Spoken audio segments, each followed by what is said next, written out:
마태복음 24장은 종말에 대한 비유입니다. 종말에 대해서 벌써 4주째 우리가 살펴보고 있는데, 오늘은 무화과 나무의 비유란 무슨 뜻인가, 그리고 그날과 그때에 한 사람은 데려감을 당하고 한 사람은 버려둠을 당한다는데 이게 무슨 뜻인가, 그리고 깨어 있으라, 이 말씀은 무슨 의미인가, 여기에 대해서 우리가 살펴보도록 하겠습니다. 총 3가지입니다. 먼저 32절부터 한번 보시죠. 무화과 나무의 비유를 배우라. 그 가지가 연하여 지고 잎사귀를 내면 여름이 가까운 줄을 아나니, 이와 같이 너희도 이 모든 일을 보거든 인자가 가까이 곧 문 앞에 이른 줄 알라. 이 말씀은 마태복음 24장 1절부터 다시 보아야 우리가 이해가 되는 말씀입니다. 우리 1절부터 한번 보십시오. 제자들이 예루살렘 성전 건물을 보면서 자랑을 했습니다. 이 성전이 얼마나 멋있습니까? 그러자 예수님께서 제자들에게 너희가 보는 성전은 돌 하나 돌 위에 남지 않고 다 무너진다라고 말씀을 하셨습니다. 이 말씀은 이중적 의미가 있다는 거 이미 다 살펴보았습니다.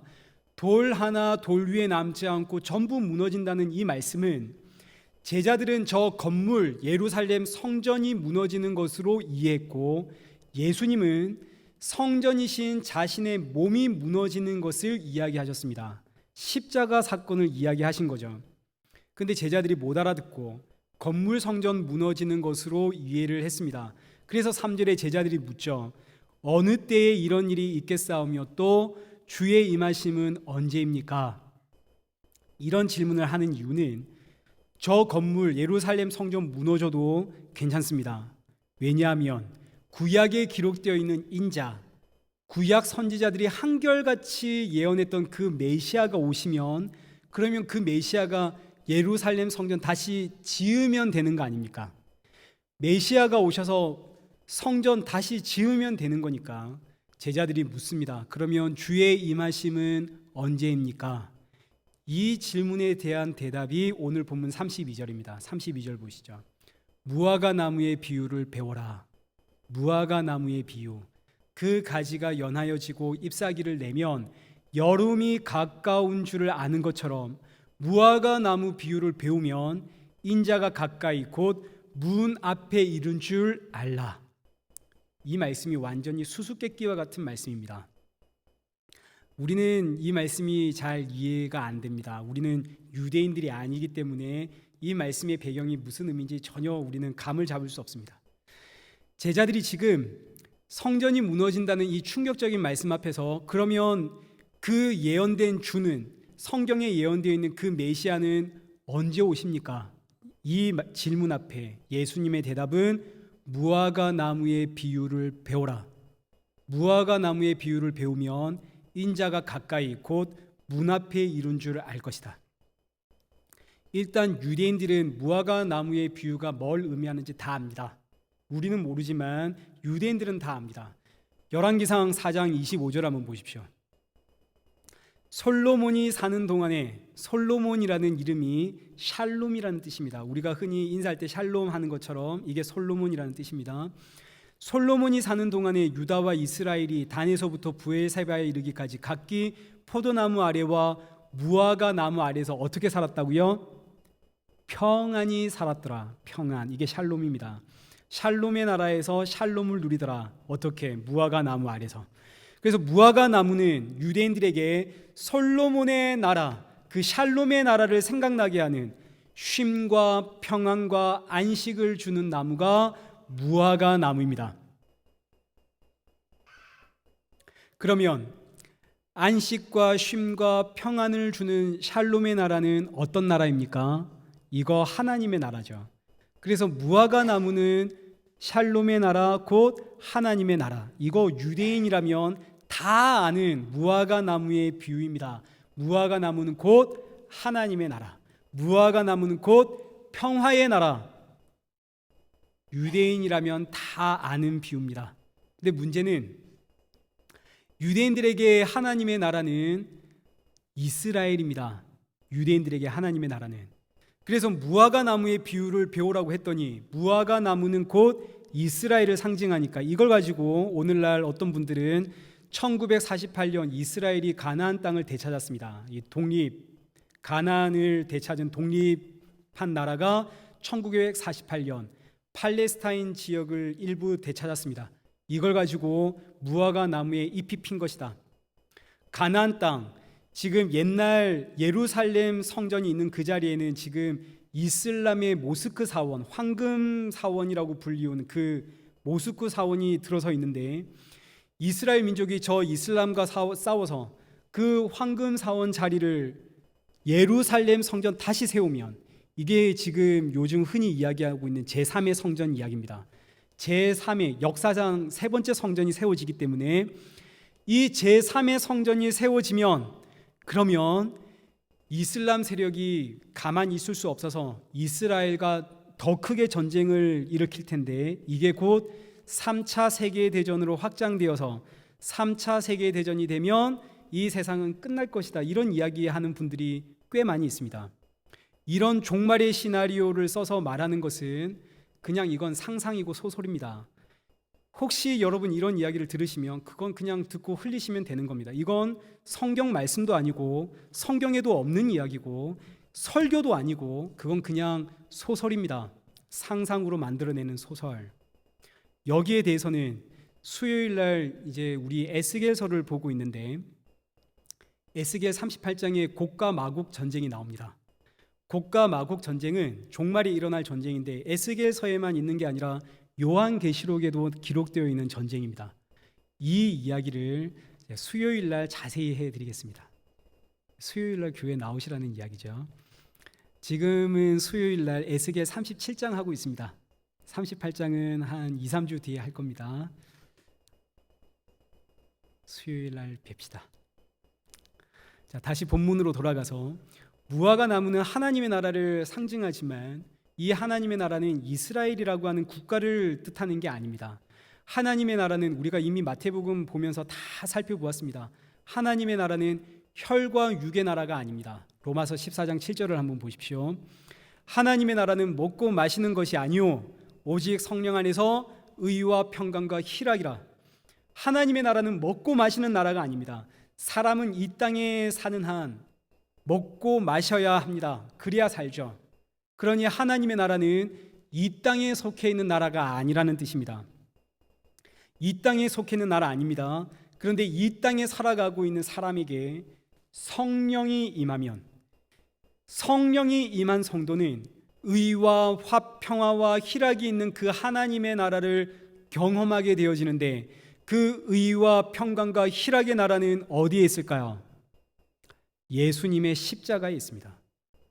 의란 죄의 삭슨 사망이기 때문에 죄인은 반드시 심판한다, 이게 의인데, 예수님께서 그 일을 십자가에서 자신의 몸으로 집행하셨습니다. 평강이라고 하는 것은 죄에서의 자유가 평강입니다. 죄가 없는 상태, 예수님의 십자가의 죽음으로 인해서 죄에서 자유함을 누리는 것이 평강이고, 희락이란 천국의 기쁨을 뜻합니다. 예수님의 십자가로 하나님의 천국 백성, 하나님의 자녀가 되었다는 기쁨이 희락입니다. 그래서 성령이 임한 성도는 의와 평강과 희락을 경험하게 되어지는데, 그 하나님의 나라를 경험하게 되어지는데, 그 하나님의 나라가 전부 어디에 있나요? 예수님의 십자가. 예수님의 십자가는 하나님의 나라가 완성되어지는 자리이자 하나님의 나라가 활짝 열리는 자리입니다. 이 땅에서 성도는 예수님의 십자가 외에선 하나님의 나라를 경험할 수가 없습니다. 그래서 성령이 임하면 성령 하나님께서 성도를 붙잡고 예수님의 십자가로 끌고 가는 거죠. 자, 그래서 이제 답이 나왔습니다. 무화과 나무의 비유를 배워라. 무화과 나무는 샬롬의 나라이고, 샬롬의 나라는 곧 하나님의 나라를 상징하는데, 하나님의 나라는 어디서 완성되었다고요? 예수님의 십자가. 그래서 무화과 나무는 예수님의 십자가의 이야기입니다. 이걸 뒷받침해 주는 말씀이 있습니까? 예, 있습니다. 우리 요한복음 1장 45절을 보십시오. 요한복음 1장은 요한복음이 시작될 때부터 예수님께서 무화과 나무가 무엇인지를 알려주시면서 시작을 하십니다. 1장 45절. 빌립이라고 하는 사람이 나다나엘을 찾아가서, 친구입니다. 나다나엘을 찾아가서 모세가 율법에 기록했고 여러 선지자들이 기록했던 그 메시아를 만났다. 그 메시아가 나사렛 예수다. 그랬더니 이 나다나엘이 빌립에게 야, 나사렛에서 무슨 선한 것이 나겠느냐? 그러자 빌립이 와 보라. 47절. 나다나엘이 예수님께 가죠. 예수님이 저 멀리서 나다나엘이 오는 것을 보고 하는 말이 보라, 이는 참으로 이스라엘 사람이라, 그 속에 간사한 것이 없도다. 예수님께서 나다나엘에게 이는 참으로 이스라엘 사람이다, 간사한 것이 그 속에 없다. 이건 정말 최고의 칭찬입니다. 이 사람은 진짜 하나님의 백성이다, 이런 이야기 아닙니까? 간사함이 없는 정말 하나님의 백성이다. 그러자 나다나엘이 깜짝 놀라서 아니 예수님 저를 아십니까?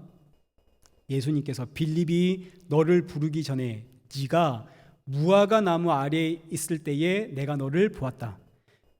나다나엘이 어디에 있었다고요? 무화과 나무 아래에. 거기서 뭐 했을까요? 무화과 나무는 뭘 상징한다고요? 하나님의 나라, 샬롬의 나라, 안식과 쉼과 평안을 주는 하나님의 나라를 상징하는 게 무화과 나무입니다. 그럼 나다나엘이 무화과 나무 아래에서 있었다는 말은 나다나엘이 뭘 사모하며 기다렸다는 이야기인가요? 하나님의 나라를 사모하며 기다렸다는 이야기죠. 하나님의 백성이 하나님 나라 사모하며 살아가는 것은 지극히 자연스럽습니다. 그래서 무화과 나무 아래서 하나님의 나라를 사모하며 있던 이 나다나엘을 보면서 예수님이 이는 참으로 이스라엘 사람이다 라고 하면서 이 나다나엘에게 무화과 나무의 비밀을 이야기해 주십니다. 그게 50절에서 51절입니다. 자, 지금 여기서 이 말씀에서 예수님의 십자가가 보이면 지금 이 안에 기적이 일어난 겁니다. 한번 보십시오. 예수께서 대답하여 이르시되 내가 너를 무화과 나무 아래에서 보았다 함으로 믿느냐? 이보다 더 큰 일을 보리라.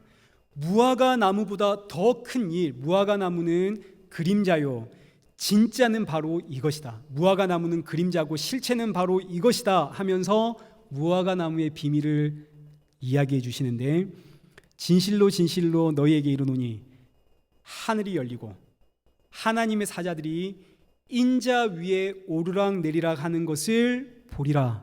이게 무화과 나무의 비밀입니다. 무화과 나무는 이 땅과 하늘을 연결해서 하나님의 백성들이 하늘과 땅을 오르락 내리락 하는 천국과 연결되어 있는 사닥다리인데, 이 무화과 나무, 하늘을 연결하는 이 사닥다리가 어디 위에 세워져 있다고요?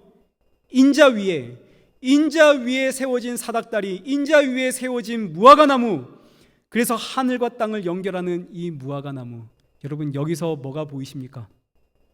예수님의 십자가가 보이십니까? 자, 다시. 무화과 나무는 샬롬의 나라, 안식과 쉼과 평안을 주는 하나님의 나라를 상징하면서 동시에 이 땅과 하늘을 연결하는 인자 위에 세워져 있는 천국의 나무랍니다. 뭐가 떠오르십니까? 예수님의 십자가. 지금 이 말씀에서 예수님의 십자가가 여러분 눈에, 여러분 마음속에 떠오르면 이건 진짜 기적입니다. 교회에서 일어나는 기적은 병이 낫고 방언이 터지고 예언하고 이런 건 기적 아닙니다. 이런 건 마귀도 하는 일입니다. 교회 안에서의 진짜 기적은 성경 말씀을 보는데 예수님이 보이고 그 십자가가 마음에 새겨지더라. 이게 진짜 기적입니다. 이건 설교자가 잘 전달해서 되는 것도 아니고 여러분이 기가 막히게 잘 알아들어서 되는 것도 아닙니다. 내 안에 하나님께서 보이게 하시는 겁니다. 여러분 지금 십자가 떠오르면 기적입니다. 그래서 다시 우리 오늘 본문 마태복음 24장 32절 보십시오. 무화과 나무의 비유를 배워라. 우리는 배웠죠. 무화과 나무가 뭡니까? 예수님의 십자가입니다. 그러니 이제 이 구절에다가 예수님의 십자가를 넣어 보십시오. 무화과 나무의 비유를 배워라. 나무의 가지가 연하여지고 잎사귀를 내면 여름이 가까운 줄 아는 것처럼 예수의 십자가가 보이거든. 십자가에 예수님 달린 것을 보거든 인자가 가까이 곧 문 앞에 이른 줄 알아라. 이 말씀 이제 충분히 이해되시죠? 예수님의 십자가는 종말입니다. 세상이 끝났다 하는 게 예수님의 십자가입니다. 그래서 예수님 십자가에 죽으시면 동시에 이 세상 끝나고 바로 하나님의 심판이 이어져야 되는데, 우리 지난주에 보았던 것처럼 22절, 그날을 감하지 아니하면 하나님께서 예수님 십자가에 죽으시고 바로 심판하시면 모든 육체가 구원을 얻을 수 없기 때문에 택하신 자들을 위하여 그날을 감하여 주시리라. 그래서 이 세상이 예수님의 십자가에서 딱 끝나지 않고 오늘까지 벌써 2000년 동안 하나님께서 심판의 날을 감해주고 계십니다. 그러니 이 사실을 알면 와, 정말 세상이 끝나버렸구나. 십자가에서 세상은 끝났고 바로 심판이 와야 되는데 하나님께서 구원을 위해 이 심판의 날을 감해주고 계시는구나. 지금 이 세상은 십자가라는 심판의 문, 이 문 열리면 바로 심판인데 하나님께서 이 심판의 문을 딱 닫고 그 뒤에 예수님께서는 이 심판의 문고리 지금 잡고 계시는구나. 이거 열면 그 순간 이 세상은 끝나는구나. 따라서 교회는 이 종말을 알기 때문에, 교회는 세상이 끝났다는 사실을 너무너무 잘 알고 있기 때문에 오직 예수 그리스도의 십자가, 그 하나님 어린 양의 보혈만 외치는 곳이 교회입니다. 주 예수를 믿으라, 그리하면 너와 내 집이 구원을 얻으리라. 교회 안에는 내일이 없습니다. 교회 안에는 세상은, 마귀 사탄은 내일을 이야기하고 미래를 꿈꾸게 만들지만 교회는 내일이 없습니다. 교회는 이 순간이 끝입니다. 오늘이 끝입니다. 오늘 이 예배당 문 열고 나가면 나가자마자 끝나는 겁니다. 그러니 이 사실을 너무너무 잘 아는 교회가 뭐 이야기해야겠습니까? 지금 이 예배당 문 열고 나가면 끝나는데, 끝나는 인생인 여러분들에게 사랑하십시오, 용서하십시오, 섬기십시오, 봉사하십시오, 이런 이야기 할 수 있겠습니까? 이 문 열면 나가면 끝나는 인생들을 앉혀놓고 그런 이야기 해야겠습니까? 그러니 교회는 여러분들이 문 열고 나가는 그 순간까지 주 예수를 믿으라, 그리하면 너와 내 집이 구원을 받으리라, 이거 외치는 데가 교회입니다. 예수님이 사랑의 완성이고, 예수님이 용서의 완성이시고, 예수님이 섬김의 완성이고, 예수님이 봉사의 완성입니다. 그 예수님 믿는 것이 모든 것의 완성이니까 예수 믿고 나가십시오. 이게 교회입니다. 그런데 지금 제자들은 이 무화과 나무의 비유가 무엇을 뜻하는지를 전혀 알아듣지를 못하고 있습니다. 무화과 나무는 하나님의 나라인데, 하나님의 나라가 오면 인자가 문 앞에 이른 줄 알아라? 야, 이게 대체 무슨 이야기일까? 그럼 하나님의 나라는 대체 언제 온다는 이야기일까? 전혀 못 알아듣습니다. 그래서 이 예수님의 제자들은 예수님 십자가에 달릴 때 전부 도망가죠. 한 사람도 빠짐없이 십자가 앞에서 다 도망갔습니다. 그리고 사도행전 1장을 한번 보십시오. 십자가에서 죽으신 예수님이 부활하셨습니다. 부활하신 예수님이 제자들을 다 찾아 불러 모았습니다. 제자들이 보니까 내 눈앞에 지금 십자가에 죽으신 그 예수님이 부활하셔서 내 눈앞에 계십니다. 그러니 제자들이 얼마나 흥분했겠습니까? 사도행전 1장 6절, 아, 드디어 하나님의 나라가 시작되나 보다. 그래서 제자들이 예수님께 물어보는 겁니다. 6절에 그들이 모였을 때 예수께 여쭈어 이르되 주께서 이스라엘 나라를 회복하심이 이때입니까? 제자들은 여전히 뭐에만 관심이 있나요? 이스라엘이라고 하는 이 나라, 이 나라에 이루어질 그 솔로몬의 영광이 가득한 하나님의 나라. 제자들은 지금도 여전히 예수님 말씀하신 것이 무엇인지를 이해를 못하고 있습니다. 이런 제자들에게 예수님께서 하시는 말씀이 성령 받아라, 성령 받아라. 성령을 받아야만, 성령이 임해야만, 예수의 영이 내 안에 들어와야만, 믿음이 들어와야만 눈이 열리고 귀가 열리고 예수님의 말씀이 이해가 됩니다. 오순절 사도들에게 성령이 임했습니다. 성령이 임하니까, 진짜 예수님을 믿는 믿음이 내 안에 들어오니까 세상에 무화과 나무의 비유는 예수님이시구나, 하나님의 나라는 예수님이시구나, 저 성전은 건물이 아니라 예수님이 성전이시구나. 성령이 임하니까 그제서야 십자가가 보이고, 십자가가 보이니까 다시 오늘 본문 33절, 인자가 지금 문 앞에 있는 것이 보이죠. 아, 끝났구나. 십자가에서 다 끝났구나. 예수님은 지금 저 심판의 문 뒤에 서서 문고리 잡고 계시는구나. 열고 들어오시면 끝나는구나. 그래서 성령이 임한 사도들이 더 이상 이스라엘의 회복 이야기하지 않습니다. 이스라엘이 언제 회복됩니까? 그런 이야기 이제 더 이상 사도들이 못합니다. 세상이 끝난 걸 알거든요. 성령이 임하니까 여러분 예수님 믿으십시오. 주 예수를 믿으십시오. 그리하면 당신과 당신의 집이 구원을 받습니다. 예수님 믿으십시오. 이게 사도들이 주구장창 외쳤던 복음의 이야기입니다. 34절, 내가 진실로 너희에게 말하노니 이 세대가 지나가기 전에 이 일이 다 일어나리라. 여기서 이 일이란 예수님 십자가에 죽으시고 부활하시고 성령 부어주시는 일을 이야기합니다. 이 모든 일들이 이 세대가 지나가기 전에 다 이루어졌죠. 말씀대로 되었습니다. 35절은 오늘 본문의 결론이기 때문에 이거 마지막에 살펴보고 36절 보십시오. 36절부터는 그날과 그때에 하나는 데려감을 당하고 하나는 버려둠을 당한다는 아주 무시무시한 내용입니다. 36절.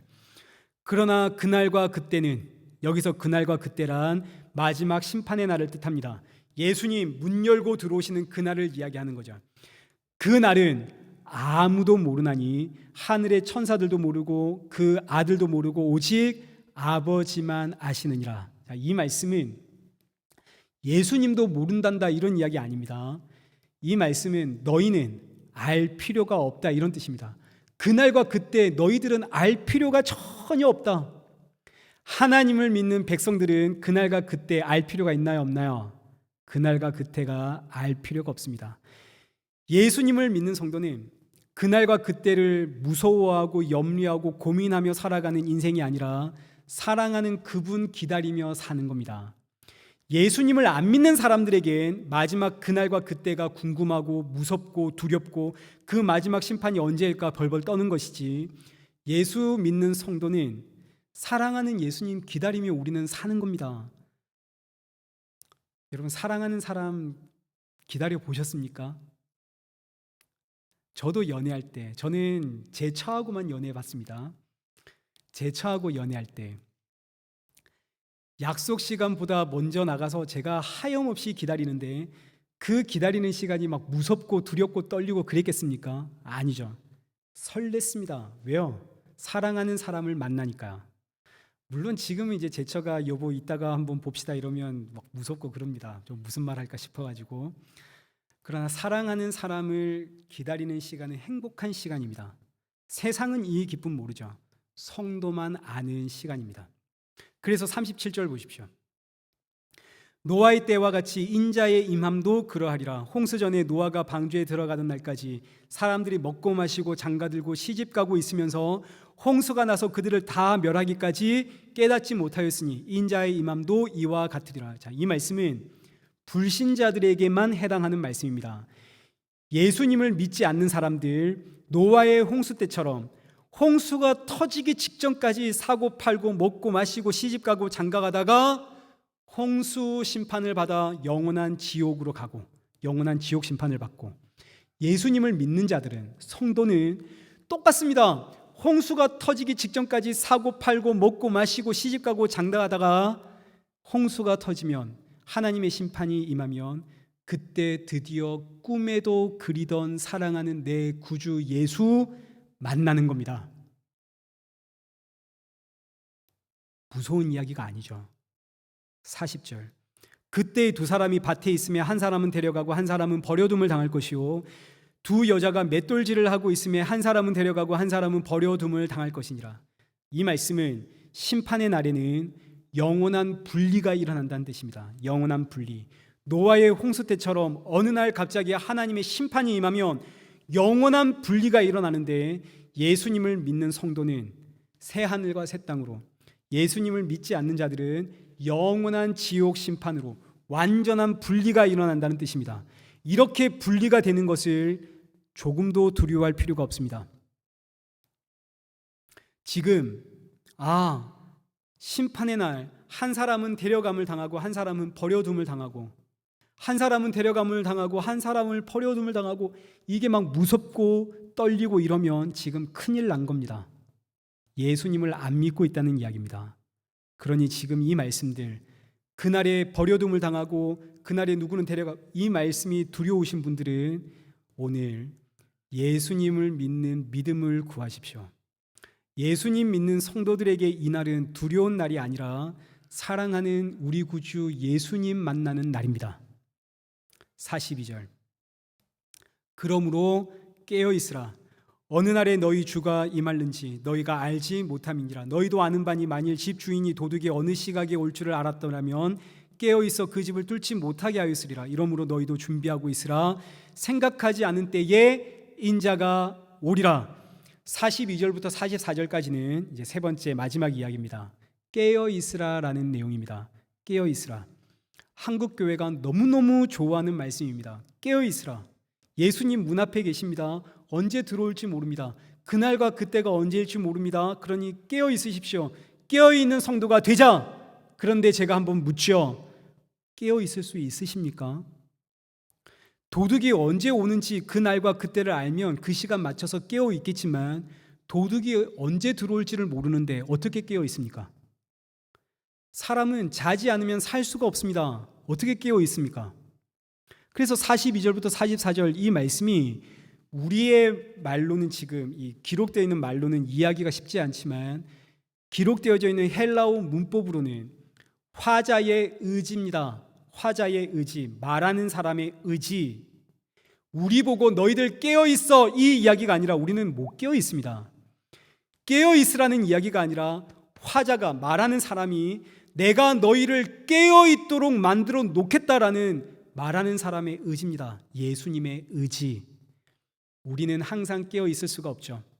제가 여기에 나는 영적으로 24시간 깨어 있습니다. 이런 분 여기 계십니까? 24시간 예수님만 생각하고 하나님만 생각하시는 분 여기 계시나요? 자녀 걱정 한순간도 자녀 걱정 안 하고 미래 걱정 안 하고 돈 걱정 안 하고 그렇게 예수님만 생각하며 살아가시는 분 계십니까 여기에? 우리는 깨어 있을 수 있는 존재가 아닙니다. 어떻게 깨어 있을 겁니까? 못 깨어 있죠.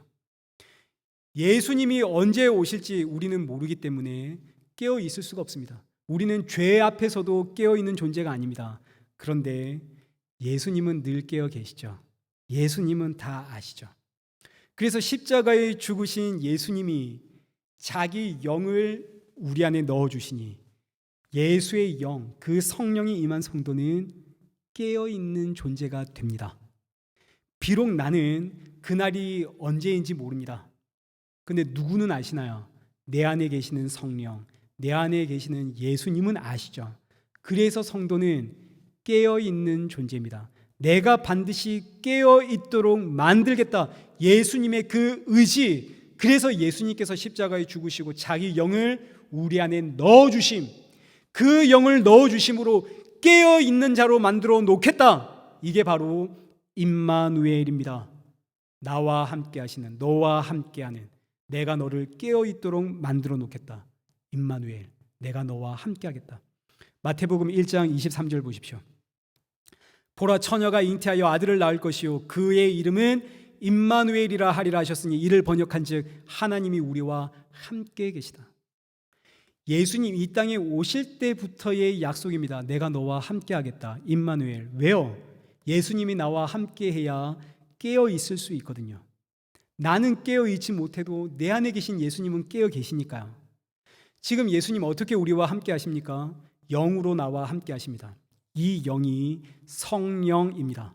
그래서 성령이 임한 성도는 예수님이 지금 내 안에 나와 함께 동행하고 계시기 때문에 비록 나는 지금 잠들어도, 비록 나는 지금 세상이 너무 좋아서 세상을 향해 쫓아가고 있어도, 비록 나는 지금 내 욕심 때문에 시기, 질투, 미움, 다툼이 끊임없이 내 안에 터져 나오고 있어도 나는 깨어 있습니다. 항상 깨어 있는 존재입니다. 왜요? 예수의 영이, 성령이 지금 나와 함께하고 계시거든요. 이게 임마누엘입니다. 얼마나 놀라운 은혜인지 말할 수 없는 은혜입니다. 말씀을 맺겠습니다. 자, 지금까지 우리가 살펴보았던 모든 말씀들에 대한 결론이 35절입니다. 35절. 천지는 없어질지언정 내 말은 없어지지 아니하리라. 이 말씀은 지금 우리가 읽고 있는 문자의 이 성경이 없어지지 않는다 이런 이야기 아닙니다. 이 성경은 어느 날 없어질 수도 있습니다. 천지는 사라져도 말씀은 없어지지 않는다. 이 말씀은 지금까지 예수님이 하신 말씀들, 지금까지 예수님이 어떤 이야기 하셨나요? 무화과 나무 이야기 하셨죠. 십자가의 이야기 하셨습니다. 내가 십자가에서 죽으면 반드시 부활해서 성령을 넣어줌으로 너희를 깨어있는 존재로 만들어 놓겠다. 내가 너와 영원히 함께하겠다. 천지는 없어져도 나의 이 약속은 없어지지 않는다. 이 이야기입니다. 임마누엘의 약속. 이 약속의 말씀이 정말 오늘 내 안에 믿어지면 이제 이 천지는 무너지고 사라져도 괜찮습니다. 이 세상 끝나도 문제 없습니다. 왜요? 그날에 나는 예수님 품 안에 있을 거거든요. 베드로전서 1장 24절 보십시오. 모든 육체는 풀과 같고 그 모든 영광은 풀의 꽃과 같으니 풀은 마르고 꽃은 떨어지되. 우리의 인생이 풀과 같고 꽃과 같습니다. 풀과 꽃 너무너무 아름답다는 뜻입니다. 우리의 인생은 다 아름답습니다. 그러나 풀은 마르고 꽃은 시듭니다. 왜냐하면 뿌리에서 끊어졌거든요. 뿌리에서 잘려나간 꽃을 꽃병에 한번 넣어 보십시오. 길어봤자 일주일입니다. 일주일 뒤면 어떻게 됩니까? 말라 죽습니다. 왜요? 뿌리가 없거든요. 이 땅에 태어난 모든 인생은 다 아름다운 인생들입니다. 그런데 뭐가 없나요? 뿌리가 없습니다. 선악과 사건 이후로 하나님으로부터 끊어진 모든 인생들은 다 뿌리가 없습니다. 우리는 뿌리가 없는 채 태어났습니다. 뿌리가 없는 꽃, 뿌리가 없는 풀, 너무너무 아름다워도 시간이 지나면 시들고 마르고 떨어집니다. 이 이야기는 영원한 지옥 심판이 기다리고 있다는 뜻입니다. 모든 인생의 끝에는 하나님의 심판이 기다리고 있습니다. 그런데 놀랍게도 25절 뭐는 영원하다고요? 주의 말씀은 세세토록 있도다. 주의 말씀은 영원하도다. 그럼 여기서 주의 말씀은 뭡니까? 주의 말씀은 천지가 없어져도 나는 너와 함께하겠다. 천지가 무너져도 나는 너와 동행한다. 내가 너를 놓지 않는다. 내가 너를 포기하지 않는다. 이 임마누엘의 약속, 이 약속의 말씀은 영원합니다. 이 약속의 말씀이 저와 여러분의 뿌리가 되어지고 우리의 생명이 되어집니다. 이 영원한 약속의 말씀 믿고 살아가는 저와 여러분 되시길 축원합니다.